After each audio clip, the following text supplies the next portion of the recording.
Hi friends, welcome to our channel. So friends, ఈరోజు మనం వచ్చేసి ఒరాకిల్ డేటాబేస్ని ఎలా ఇన్స్టాల్ చేసుకోవాలి అనేది నేను చూపించాలనుకుంటున్నాను. సో దానికోసం వచ్చేసి మీరు oracle.com అనే వెబ్ పేజ్ని ఓపెన్ చేయాల్సి ఉంటుంది. ఓకేనా. సో వెబ్ పేజ్ని ఓపెన్ చేశాక మీరు డౌన్లోడ్కి స్క్రోల్ చేసినట్టయితే మనకి ఇక్కడ వచ్చేసి డౌన్లోడ్స్ అనే ఒక ఆప్షన్ కనిపిస్తుంది. సో ఆ డౌన్లోడ్స్ అనే ఆప్షన్ పైన క్లిక్ చేయండి. ఓకేనా. సో దాంట్లో మళ్ళీ ఓపెన్ చేశాక డౌన్కి స్క్రోల్ చేసినట్టయితే మీకు డేటాబేసెస్ అని కనిపిస్తుంది. సో దాంట్లో మీకు ఏ వర్షన్ అయితే ఇన్స్టాల్ చేసుకోవాలి అనుకుంటున్నారో ఆ వర్షన్ పైన క్లిక్ చేయండి. ఓకేనా. సో ఇప్పుడు నేను వచ్చేసి 12C వర్షన్ పైన ఇన్స్టాల్ చేయాలనుకుంటున్నాను. సో దానికోసం వచ్చేసి ఒరాకిల్ డేటాబేస్ 12C రిలీజ్ 2 అని ఉంది కదా. సో నేను అక్కడికి వెళ్ళిపోయాను. ఓకేనా. సో దానికన్నా ముందు మీరు లైసెన్స్ని యాక్సెప్ట్ చేయాల్సి ఉంటుంది. సో నేను లైసెన్స్ని యాక్సెప్ట్ చేశాను. సో ఇక్కడ మీ విండోస్ యొక్క వర్షన్ని బేస్ చేసుకొని మీరు ఏ ఫైల్ని అయితే డౌన్లోడ్ చేసుకోవాలనుకుంటున్నారో ఆ వర్షన్ పైన క్లిక్ చేయండి. ఓకేనా. సో ఆటోమేటిక్గా మనకు డౌన్లోడింగ్ అనేది స్టార్ట్ అయిపోతుంది. సో ఇక్కడ మీరు డౌన్లో చూసుకున్నట్టయితే మనకు డౌన్లోడింగ్ అనేది స్టార్ట్ అయిపోయింది. సో ఇక్కడ మనకు డేటాబేస్ యొక్క సైజ్ అనేది టోటల్గా చూసుకున్నట్టయితే 2.8 GB ఉంది. ఓకేనా. సో టోటల్గా మనకు ఆ డేటాబేస్ అనేది డౌన్లోడ్ అయిపోయే వరకు మనం వెయిట్ చేద్దాం. ఓకేనా ఫ్రెండ్స్. సో చూడండి ఫ్రెండ్స్, ఇక్కడ మనం చూసుకున్నట్టయితే మనకు ఆ డేటాబేస్ అనేది కంప్లీట్గా డౌన్లోడ్ అయిపోయింది. సో ఇది వచ్చేసి మనకు జిప్ ఫార్మాట్లో ఉంటుంది. సో దాన్ని ఎక్స్ట్రాక్ట్ చేయడానికి రైట్ క్లిక్ ఇచ్చేసి ఎక్స్ట్రాక్ట్ హియర్ పైన క్లిక్ చేసినట్టయితే మనకు ఆ డేటాబేస్ అనేది మనకు ఫోల్డర్ లాగా ఎక్స్ట్రాక్ట్ అవ్వడం జరుగుతుంది. ఆ ఫోల్డర్ని మనం ఎగ్జిక్యూట్ చేయాల్సి ఉంటుంది. ఓకేనా. సో ఇన్స్టాల్ చేసుకోవాల్సి ఉంటుంది. ఓకేనా ఫ్రెండ్స్. సో ఇప్పుడు మనము కంప్లీట్గా ఎక్స్ట్రాక్ట్ అయిపోయే వరకు మనం వెయిట్ చేద్దాం. సో ఫ్రెండ్స్, ఇక్కడ మనకు కంప్లీట్గా ఎక్స్ట్రాక్ట్ అవ్వడం జరిగింది. సో ఇప్పుడు డేటాబేస్ ఫోల్డర్ని ఓపెన్ చేస్తే మనకు దీంట్లో వచ్చేసి సెటప్ అనేసి ఒక ఫైల్ కనిపిస్తుంది, ఒక అప్లికేషన్. సో ఆ అప్లికేషన్ని డబుల్ క్లిక్ చేసినా లేదా రైట్ క్లిక్ చేసేసి ఓపెన్ అని క్లిక్ చేసినా కూడా మనకు ప్రోగ్రామ్ యొక్క ఎగ్జిక్యూషన్ అనేది స్టార్ట్ అవుతుంది. ఇన్స్టాలేషన్ అనేది స్టార్ట్ అవ్వడం జరుగుతుంది. సో ఇప్పుడు చూడండి, మనకు ప్రోగ్రామ్ యొక్క ఇన్స్టాలేషన్ జరుగుతుంది. సో దానికోసం వచ్చేసి ఒరాకిల్ యూనివర్సల్ ఇన్స్టాలర్ అనేసి మనకు ఒక కమాండ్ ప్రాంప్ట్ ఓపెన్ అయిపోయింది. సో మనం వచ్చేసి సింపుల్గా వెయిట్ చేయడమే. సో అదే కొత్త టైం తీసేసుకొని మనకు ఇన్స్టాలేషన్ అనేది స్టార్ట్ అయిపోతుంది. ఓకేనా. సో చూడండి ఫ్రెండ్స్, మనకు ఒరాకిల్ యొక్క ఇన్స్టాలేషన్ అనేది టోటల్గా 10 స్టెప్స్లో ఉంటుంది. సో ఫస్ట్ స్టెప్ వచ్చేసరికి ఈమెయిల్, అంటే వాళ్ళ ఒరాకిల్కి సంబంధించిన ప్రోడక్ట్స్ గురించి మీకు ఈమెయిల్ రావాలా వద్దా అనుకుంటున్నారు. సో ఇక్కడ నేను వచ్చేసి టిక్ బాక్స్ని తీసేసి నెక్స్ట్ పైన క్లిక్ చేశాను. సో కంటిన్యూ చేయాలా వద్దా అని అడుగుతుంది. సో నేను ఇక్కడ వచ్చేసి ఎస్ బటన్ పైన క్లిక్ చేస్తున్నాను. ఓకేనా. సో ఇప్పుడు నెక్స్ట్ సెకండ్ స్టెప్ వచ్చేసే వరకు ఏంటంటే మనకు installation option. So installation option అనేది ఎలా ఉండాలి అనేది ఇక్కడ అడుగుతుంది. సో నేను వచ్చేసి క్రియేట్ అండ్ కాన్ఫిగర్ డేటాబేస్ ఉంది కదా. సో ఫస్ట్ ఆప్షన్ని సెలెక్ట్ చేసేసుకొని నెక్స్ట్ బటన్ పైన క్లిక్ చేస్తున్నాను. ఓకేనా.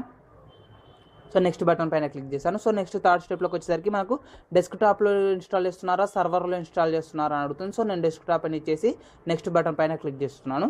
సో ఇక్కడ వచ్చేసి మీరు ఏ అకౌంట్ని ద్వారా ఒరాకిల్ని ఇన్స్టాల్ చేయాలనుకుంటున్నారని అడుగుతుంది. So use virtual account, use existing Windows user, new user అనేసి మనకు డిఫరెంట్ ఆప్షన్స్ ఉన్నాయి.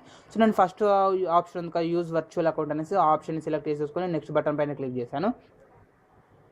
సో ఇప్పుడు వచ్చేసి మనకు ఆ ఒరాకిల్ డేటాబేస్ని ఏ లొకేషన్లో ఇన్స్టాల్ చేయాలనేది చూపిస్తుంది. సో ఇక్కడ నాకు వచ్చేసి లోకల్ డిస్క్ ఈలో ఇన్స్టాల్ అవ్వడం జరుగుతుంది. సో డేటాబేస్ ఎడిషన్ వచ్చేసి ఎంటర్ప్రైజ్ ఎడిషన్, ఇది గుర్తుంచుకోండి, ఎంటర్ప్రైజ్ ఎడిషన్. ఓకేనా. సో నెక్స్ట్ వచ్చేసి మనకు గ్లోబల్ డేటాబేస్ నేమ్ వచ్చేసి ORCL. ఓకేనా. సో ఇప్పుడు మనం వచ్చేసి ఏంటంటే ఒరాకిల్ డేటాబేస్కి పాస్వర్డ్ని సెట్ చేసుకోవాల్సి ఉంటుంది. ఓకేనా ఫ్రెండ్స్. సో ఈ పాస్వర్డ్ని మనకు గుర్తుంచుకోండి. సో నెక్స్ట్ ఒరాకిల్ డేటాబేస్కి కనెక్ట్ అయ్యే టైంలో మనకి డేటాబేస్ అనేది ఈ పాస్వర్డ్ అనేది చాలా యూజ్ అవుతుంది. ఓకేనా. సో నేను పాస్వర్డ్ని ఎంటర్ చేసేసి నెక్స్ట్ బటన్ పైన క్లిక్ చేస్తున్నాను. ఓకేనా. వాళ్ళు ఇచ్చిన కండిషన్స్ని బేస్ చేసుకొని పాస్వర్డ్ని సెట్ చేసుకున్నాక నెక్స్ట్ బటన్ పైన క్లిక్ చేయండి.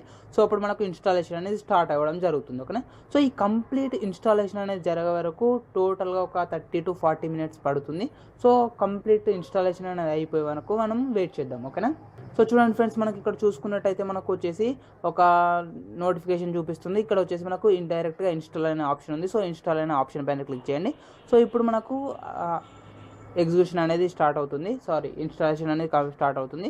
సో ఇది వచ్చేసి మనకు కంప్లీట్గా 0 to 100% వచ్చే వరకు మనం మళ్ళీ వెయిట్ చేద్దాం. ఓకేనా. సో ఇప్పుడు వచ్చేసి మనకు అలో యాక్సెస్ అని అడుగుతుంది. సో అలో యాక్సెస్ పైన క్లిక్ చేసేయండి. ఓకేనా. సో ఇలా మనకు టోటల్గా ఇన్స్టాల్ అయిపోయే వరకు 2 times వస్తుంది. సో 2 times క్లిక్ చేయండి.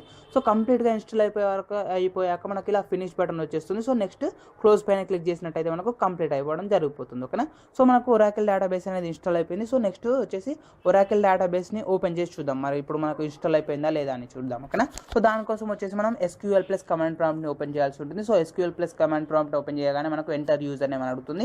సో ఎంటర్ యూజర్ నేమ్ వచ్చేసి మనకు బై డిఫాల్ట్గా స్కాట్ ఉంటుంది అండ్ పాస్వర్డ్ వచ్చేసి టైగర్ ఉంటుంది. సో మరి స్కాట్ అండ్ టైగర్ ఎంటర్ చేసినప్పుడు మనకు లాగ్ ఆన్ డినైడ్ అని వచ్చేసింది కదా. సో నెక్స్ట్ వచ్చేసి యూజర్ నేమ్ వచ్చేసి సిస్టమ్ అండ్ పాస్వర్డ్ వచ్చేసి మనం ఇన్స్టాల్ చేసే టైంలో ఏ పాస్వర్డ్ అయితే ఇచ్చామో ఆ పాస్వర్డ్ ఎంటర్ చేశాను. సో అప్పుడు మనకు డేటాబేస్కి కనెక్ట్ అవ్వడం జరిగింది. ఓకేనా.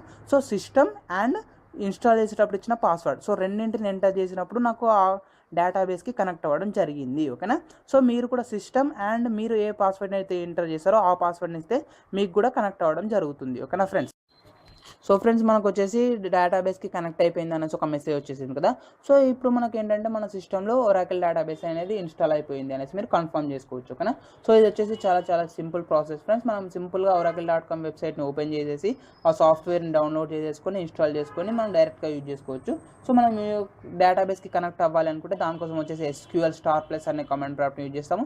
సో SQL*+ కమాండ్ ప్రాంప్ట్ని యూజ్ చేసి యూజర్ నేమ్ వచ్చేసి సిస్టమ్ ఎంటర్ చేశాను అండ్ పాస్వర్డ్ వచ్చేసి మనం ఇంతకుముందు సాఫ్ట్వేర్ ఇన్స్టాల్ చేసే టైంలో ఏ పాస్వర్డ్ని అయితే సెట్ చేసామో ఆ పాస్వర్డ్ని సెట్ చేసేసి ఎంటర్ చేసి ప్రెస్ చేసినట్టయితే మనకు మన డేటాబేస్కి కనెక్ట్ అవ్వడం జరుగుతుంది. ఓకేనా. సో ఇది ఫ్రెండ్స్ మనకు వచ్చేసి కంప్లీట్గా ఒరాకిల్ డేటాబేస్ని ఎలా ఇన్స్టాల్ చేయాలనే దాని గురించి. దీనికి సంబంధించి ఏమైనా డౌట్స్ ఉన్నట్టయితే కామెంట్ సెక్షన్లో అడగండి, నేను నెక్స్ట్ క్లాస్లో ఎక్స్ప్లెయిన్ చేస్తాను. ఓకేనా. ఈ వీడియో కనుక మీకు నచ్చినట్టయితే లైక్ చేయండి, అలాగే మీ ఫ్రెండ్స్ షేర్ చేసుకోండి అండ్ సబ్స్క్రైబ్ చేసుకోవడం మాత్రం మర్చిపోకండి. Thanks for watching.